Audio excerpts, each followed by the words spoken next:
Vous voyez ici, par exemple, le résultat de pas mal de retours de librairies. Habituellement, toute cette zone est plutôt vide. Les livres et les cartons s'entassent pour cette petite maison d'édition tarnaise. Les librairies, aujourd'hui fermées, sont habituellement une vitrine indispensable à la vente des livres. Nos livres ne bénéficient pas de tapage médiatique et du coup, la présence en librairie pour nous est très importante parce que on sait très bien que les gens apprécient de passer une demi-heure, trois quarts d'heure chez leur libraire. Ils regardent, ils prennent le temps et ils découvrent.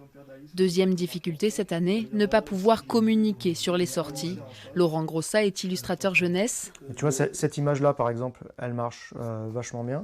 Depuis janvier, 2 de ses ouvrages ont été publiés, mais sans salon du livre ni séance de dédicace. Il a bien du mal à se faire connaître. Quand on est un auteur pas très connu et puis qu'on passe avec une maison d'édition qui n'est pas une très très grosse maison d'édition, qui n'a pas des capacités de communication énormes, c'est super important pour nous de pouvoir montrer le livre et le faire connaître. Donc toute la partie de défense des livres qui est très importante en jeunesse, les salons, les dédicaces et tout ça, on n'a pas pu la faire.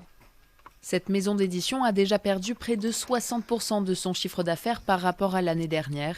Ce manque de trésorerie a des répercussions sur les impressions et la sortie de certains livres est reportée à l'année prochaine.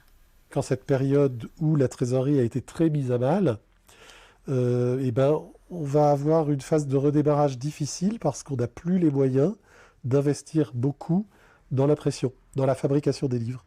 Pour l'éditeur, il a donc fallu se réinventer, notamment en communiquant davantage sur les réseaux sociaux et en proposant un service de click and collect avec des heures de rendez-vous.